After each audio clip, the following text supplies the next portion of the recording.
Hey guys, स्वागत है आप सभी का आपके अपने चैनल अपनी पाठशाला पर। और इस सेशन में हम कवर करेंगे एसएससी 2020 के साइंस के क्वेश्चन और उससे हमारा ये सेट नंबर 9 होने वाला है। तो अगर आप चैनल पर नए हैं तो जल्दी से चैनल को सब्सक्राइब कर दें, साथ में बेल आइकन भी दबा दें, जिससे कि आने वाले वीडियो के नोटिफिकेशन आपको सबसे पहले प्राप्त हो जाएं। वीडियो आपको अच्छी लगे तो उसे लाइक करके जाएं, साथ साथ चैनल को भी दूसरों के साथ क्या कर दें, शेयर कर दें। तो चलिए बिना किसी देरी के शुरू करते हैं पहले क्वेश्चन के साथ। तो पहला क्वेश्चन है कि निम्नलिखित में से कौन सी जल जनित बीमारी नहीं है। तो चार जो ऑप्शन दिए हैं उसमें से मुझे बताना है कि निम्न में से कौन सा दूषित जल के पीने से नहीं होता है, उसकी वजह कोई और है। तो देखिए, पहला ऑप्शन है टाइफाइड, दूसरा ऑप्शन है हैजा, तीसरा ऑप्शन है हेपेटाइटिस और फोर्थ ऑप्शन है कंठमाल रोग यानी कंठमाला रोग, या इसको इंग्लिश में मप्स भी कहते हैं। तो इसका जो आंसर हो जाता है, इसका आंसर हो जाता है कंठमाल रोग, क्योंकि कंठमाल रोग जो है किसके कारण होता है, ये होता है वायरस के कारण। किसके कारण होता है? वायरस के कारण होता है। कंठमाल रोग में क्या होता है, मतलब जो मरीज है उसके क्या हो जाता है, एक पैरोटिड नाम की ग्रंथि होती है, पैरोटिड। आप एक बार कॉपी पेन उठा लेंगे और अपनी कॉपी में नोट कर लेंगे, क्योंकि बहुत सारा मैटर है जो आपको नोट करना पड़ेगा, दिमाग में याद नहीं रहेगा। पैरोटिड ग्रंथि होती है, ये कहाँ पाई जाती है? ये गले में पाई जाती है। तो ये क्या होती है, पैरोटिड ग्रंथि जो है, आप नोट करेंगे, पैरोटिड ग्रंथि जो है वायरस के कारण सूज जाती है, तो उसको क्या कहा जाता है? उसे मप्स कहा जाता है, या कंठमाल या कंठमाला रोग भी कहा जाता है। अब जल जनित बीमारी कैसे कैसे हो सकती हैं? जल जनित बीमारी हो सकती है हमें कई तरह से, यानी हम ऐसा पानी पी लें जिसमें विषाणु हो कोई, तो विषाणु से कौन कौन से रोग होंगे जल पीने से? पीलिया हो जाएगा आपको, पीलिया। पोलियो भी हो सकता है,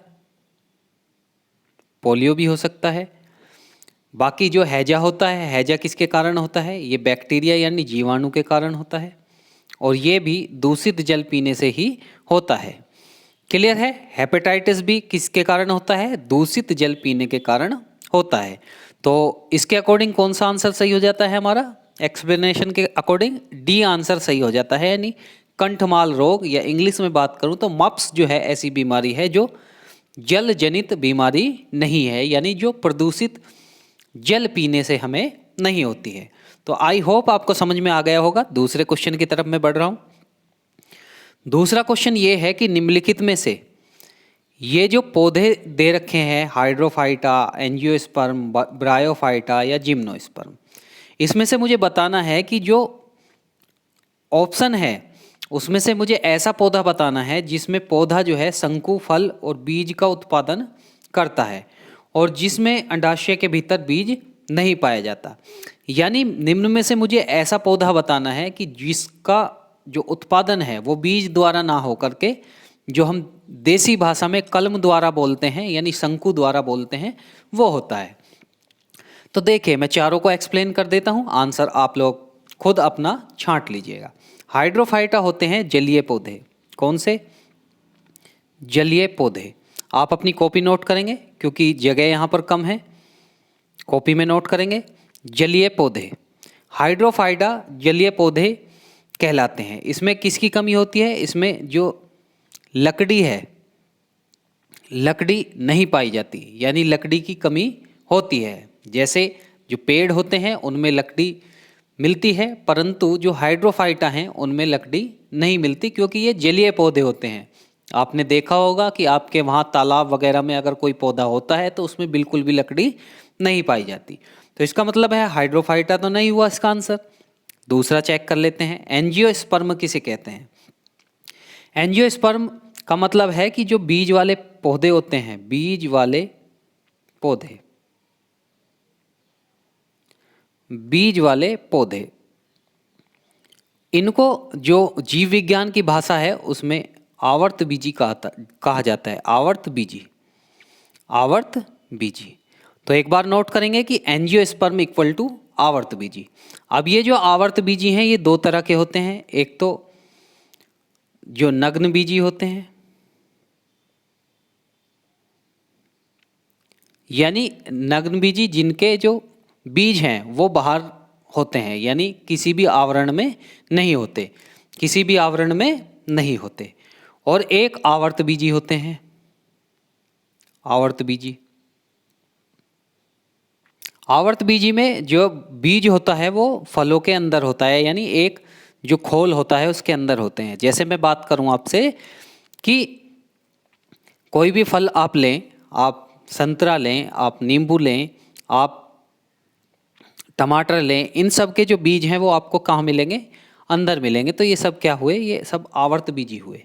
नग्न बीजी कौन से कहलाते हैं? जिनके बीज बाहर दिखते हैं। जैसे कि आपने देखा होगा यूकेलिप्टिस का पेड़, तो यूकेलिप्टिस के पेड़ में जो बीज होते हैं वो बाहर ऐसे ही टंगे हुए होते हैं, अंदर नहीं होते हैं किसी भी खोल के। क्लियर है? अब बात करें ब्रायोफाइटा की। ब्रायोफाइटा क्या होता है? ब्रायोफाइटा उभयचर होता है, जो पौधे के जो कुल हैं उसका उभयचर कहलाता है। उभयचर यानी ये ऐसे पौधे होते हैं जो जल में भी पाए जा सकते हैं और पृथ्वी पर भी पाए जा सकते हैं। इसमें क्या होता है? इसमें संवहन उत्तक जो हैं हमारे, उनका अभाव होता है। संवहन उत्तकों का अभाव होता है, यानी इसमें जो तने हैं और जो जड़ हैं उनका पूर्ण रूप से विकास नहीं होता। संवहन उत्तक कौन कौन से हैं हमारे? संवहन उत्तक हैं जाइलम और फ्लोएम। जाइलम जो है वो किसका संवहन करता है? ये जल का संवहन करता है। और बाकी जो बचा उसका संवहन कौन करेगा? उसका संवहन करेगा फ्लोएम। अब बात करें जिम्नोस्पर्म की, तो जिम्नोस्पर्म जो है ऐसे पौधे होते हैं जिनमें बीज जो है वो फूलों में नहीं पाया जाता। बीज जो है फूलों में नहीं पाया जाता। किस में पाया जाता है? ये पाया जाता है शंकु के रूप में। तो इसके अकॉर्डिंग कौन सा आंसर सही हो जाता है? अब डी आंसर मेरा सही हो गया, क्योंकि जिम्नोस्पर्म क्या होता है? जिम्नोस्पर्म को अनावर्त बीजी भी कहा जाता है। जिम्नोस्पर्म यानी जिसमें बीज नहीं होते, और वो केवल किसके द्वारा लगता है?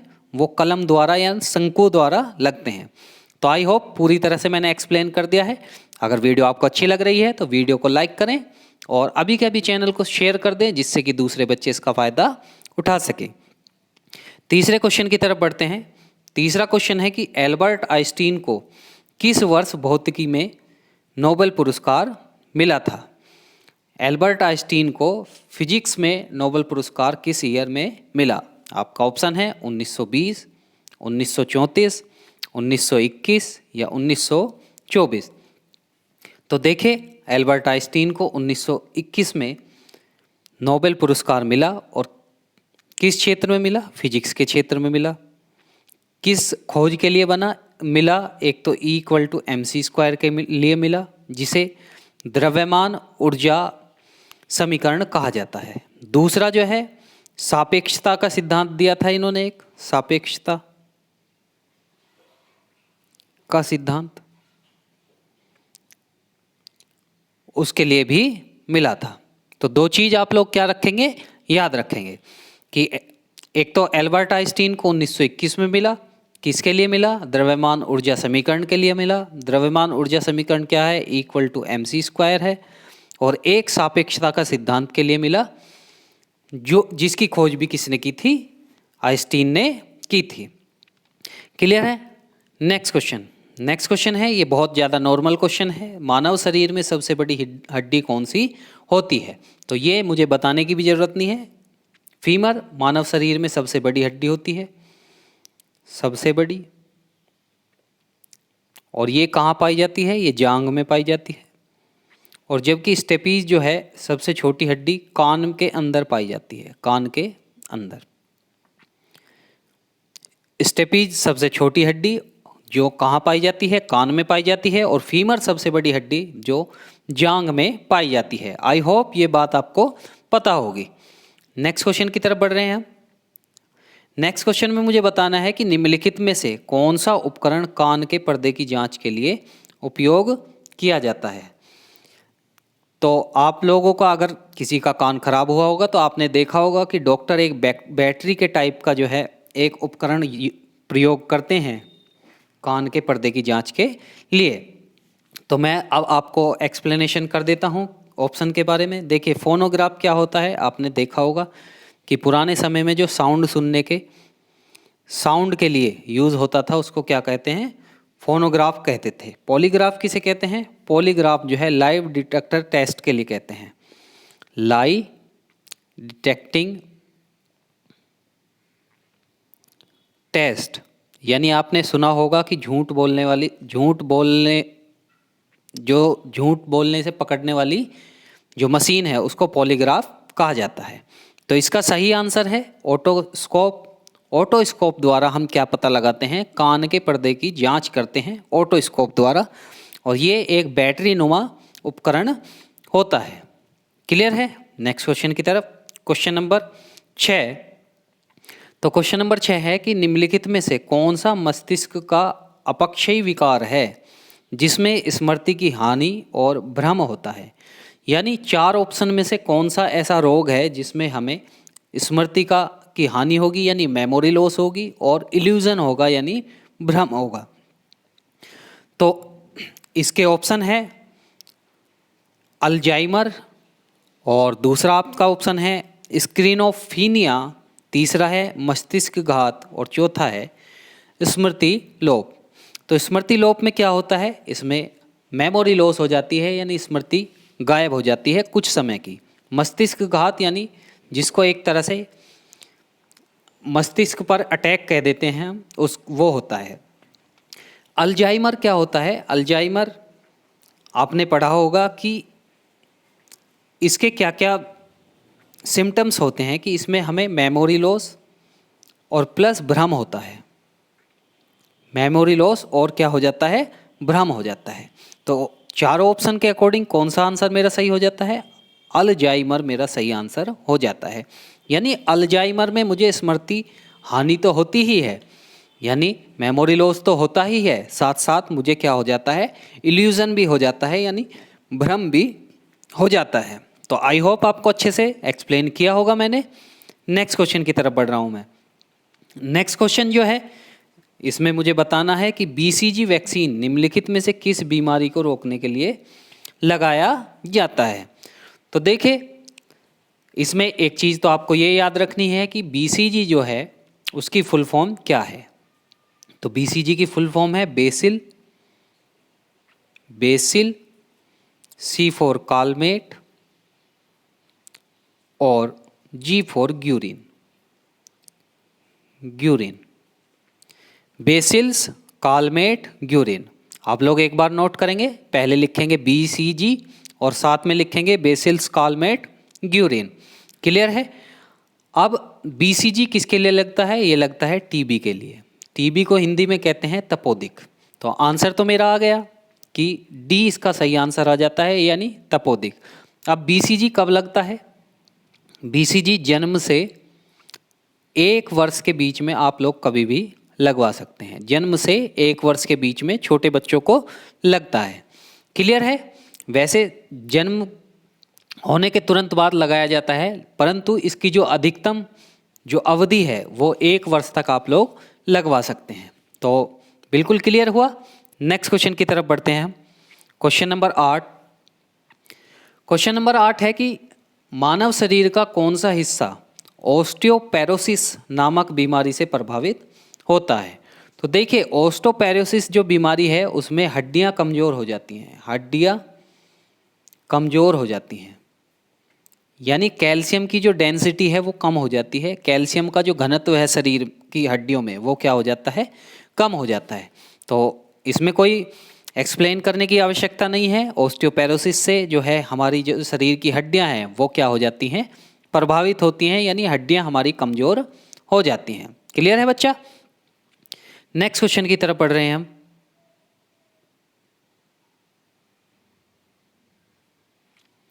नेक्स्ट क्वेश्चन है कि विद्युत प्रतिरोध का एसआई मात्रक कौन सा है।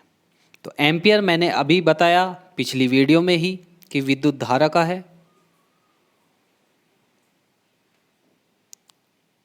मोल जो है किसका है, पदार्थ की मात्रा का है, पदार्थ की मात्रा। और वोल्ट जो है किसका है, विभवांतर का है।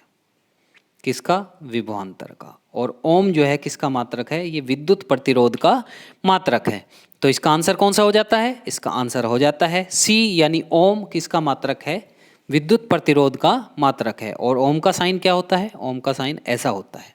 क्लियर है? तो निम्न में से बताना था कि विद्युत प्रतिरोध का एसआई मात्रक कौन सा है। तो विद्युत प्रतिरोध का एसआई मात्रक ओम मेरा आंसर हो जाता है। जल्दी से 10वें क्वेश्चन की तरफ बढ़ते हैं। 10वें क्वेश्चन में बताना है कि पका जो केला है, पके हुए केले में निम्नलिखित में से कौन सा प्राथमिक अम्ल पाया जाता है। आपके ऑप्शन है हाइड्रोक्लोरिक अम्ल ए, सल्फ्यूरिक अम्ल बी, फार्मिक अम्ल सी, या मौलिक अम्ल डी। तो इसका आंसर हो जाता है, इसका आंसर है डी, यानी पके हुए केले में मौलिक अम्ल पाया जाता है। फार्मिक एसिड किस में पाया जाता है? फार्मिक एसिड डंक में पाया जाता है, किसी का भी डंक हो। बिच्छू के डंक में, चींटी के डंक में, ततैये के डंक में और मधुमक्खी के डंक में फार्मिक एसिड पाया जाता है। और फार्मिक एसिड के कारण ही जो हमारा शरीर है वो सूज जाता है जब हमें कोई भी इनमें से जीव काटता है। बाकी सल्फ्यूरिक अम्ल आप लोगों को पता होगा कि जो घर हैं उनमें जो इन्वर्टर और बैटरी लगे हुए होते हैं उनमें सल्फ्यूरिक अम्ल पाया जाता है। क्लियर है? नेक्स्ट क्वेश्चन की तरफ बढ़ रहे हैं। Question number 11। क्वेश्चन नंबर 11 है कि प्रकाश की किरणें, प्रकाश की किरणें आँखों के सामने जिस भारी और पारदर्शी संरचना से होकर आँखों में प्रवेश करती है उसे क्या कहा जाता है। यानी आँख में जो प्रकाश प्रवेश करता है वो किस में से होकर आता है। तो मैं आपको चारों ऑप्शन एक्सप्लेन कर देता हूँ। देखिए, आइरिस क्या होता है? आइरिस होता है जो रेटिना पर प्रकाश का नियंत्रण करता है, प्रकाश का नियंत्रण।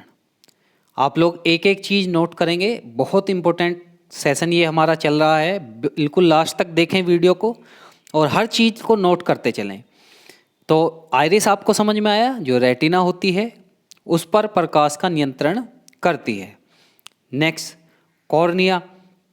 कॉर्निया से जो प्रकाश है, प्रकाश का आँख में प्रवेश होता है, प्रकाश का आँख में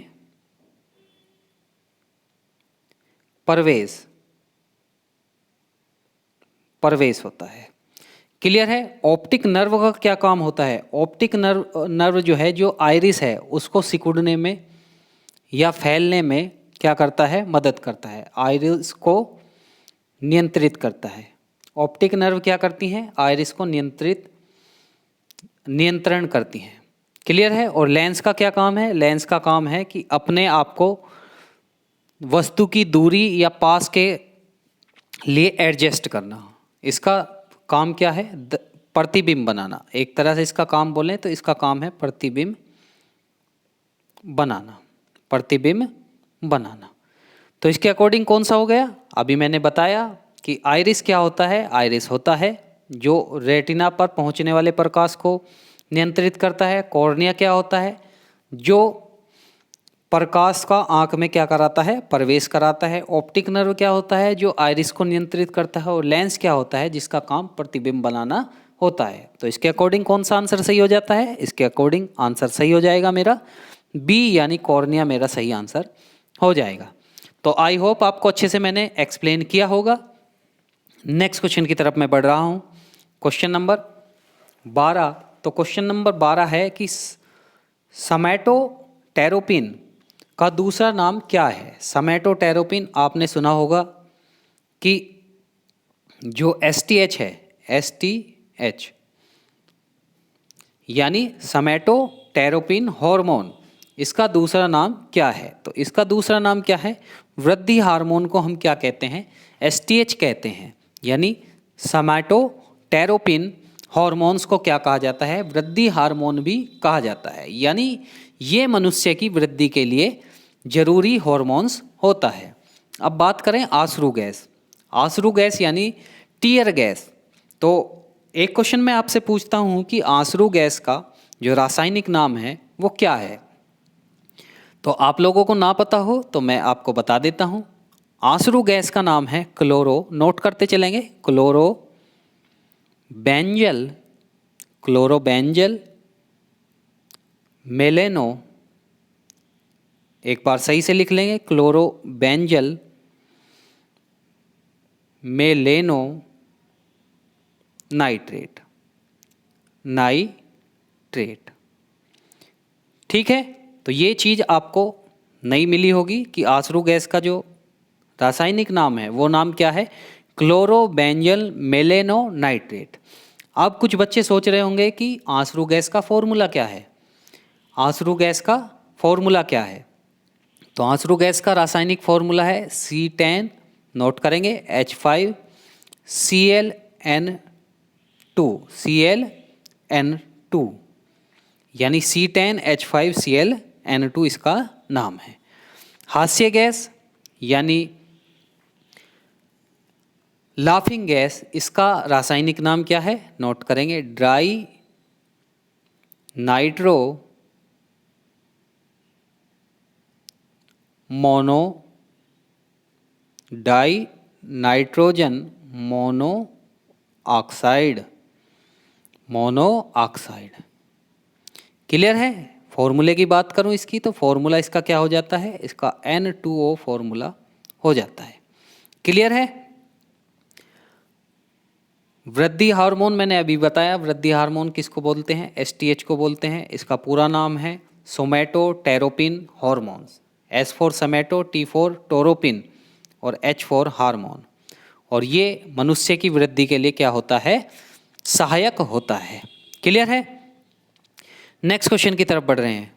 नेक्स्ट क्वेश्चन है कि लोहे पर जंग का लगना निम्नलिखित में किसका एक उदाहरण है। आपके ऑप्शन है क्षरण, द्रवण, ज्वलन और वाष्पीकरण। तो जो लोहे पर जंग लगता है वो किसका एक उदाहरण है, वो एक क्षरण का एक उदाहरण है। किसका उदाहरण है, क्षरण का एक उदाहरण है। अब एक क्वेश्चन कई बार ये आता है कि अगर किसी लोहे पर जंग लग जाता है तो उसका भार बढ़ेगा या घटेगा। तो हमेशा जंग लगने पर यानी क्षरण होने पर भार बढ़ता है, भार बढ़ता है। किसके केस में, लोहे के केस में भार क्या होता है, बढ़ता है। क्लियर है। नेक्स्ट क्वेश्चन की तरफ बढ़ रहे हैं हम, क्वेश्चन नंबर 14। तो क्वेश्चन नंबर 14 है कि निम्नलिखित में से कौन सी गैस जब बिजली में से गुजरती है तो नारंगी रंग की रोशनी देती है। यानी ऐसी कौन सी गैस है जिसमें जब इलेक्ट्रिसिटी पास कराई जाए तो वो वॉयलेट कलर यानी नारंगी कलर का प्रकाश हमें देता है, और इसको प्रदीप्त प्रकाश में इस्तेमाल भी किया जाता है। तो नियॉन गैस ऐसी गैस है जो हमें नारंगी यानी वॉयलेट कलर का कलर देती है, कब, जब उसमें से विद्युत प्रवाहित की जाए। क्लियर है। नेक्स्ट क्वेश्चन की तरफ बढ़ रहे हैं, क्वेश्चन नंबर 15 आज का लास्ट क्वेश्चन होने वाला है कि निम्नलिखित में से वह प्रक्रिया कौन सी है जिसमें हवा में मौजूद जल वाष्प पानी में बदल जाती है। यानी हवा में मौजूद जो वेपर है वो किस में चेंज हो जाती है, वो वाटर में चेंज हो जाती है। तो कौन सी प्रक्रिया ये, आपके ऑप्शन है संघनन, वर्णन, वाष्पीकरण या निस्तारण। एक बार ऑप्शन फिर सुनेंगे, संघनन, वर्षण, वाष्पीकरण और निस्तारण। तो इसका सही आंसर क्या हो जाता है, इसका सही आंसर हो जाता है ए यानी संघनन, इसका सही आंसर हो जाता है। यानी जब जल वाष्प किस में चेंज होती है, पानी में चेंज होती है, तो उसको हम क्या कहते हैं, उसको कहते हैं कि इसका संघनन हुआ। वाष्पीकरण आप लोगों को पता होगा कि जब जल जो है वाष्प में चेंज होता है तो उसको वाष्पीकरण कहते हैं। और निस्तारण कब होता है, निस्तारण होता है कि जब किसी भी द्रव्य में कोई अशुद्धि मिलाई जाती है और उसको अशुद्धि को ऊपर ला करके अशुद्धि को दूर किया जाता है, तो उसको निस्तारण कहा जाता है। क्लियर है। तो इसके अकॉर्डिंग कौन सा आंसर सही हो जाता है, पहला आंसर सही हो जाता है। तो साथियों ये वीडियो यहीं तक थी। वीडियो आपको कैसी लगी कमेंट बॉक्स में मुझे ज़रूर बताएं। वीडियो आपको अच्छी लग रही हो तो वीडियो को लाइक करें, चैनल को ज़्यादा से ज़्यादा शेयर करें और वीडियो को ज़्यादा से ज़्यादा शेयर करें और चैनल को ज़्यादा से ज़्यादा क्या कर दें, सब्सक्राइब कर दें। और अपने घरों में रहें, सुरक्षित रहें, अपनी पढ़ाई लगातार जारी रखें। इन्हीं शब्दों के साथ मैं आपसे विदा लेता हूं। मुलाकात होगी एक नए सेशन के साथ जिसमें हम टॉप नए 15 क्वेश्चन के साथ और उनके एक्सप्लेनेशन के साथ फिर हाजिर होंगे। तब तक के लिए बहुत बहुत धन्यवाद।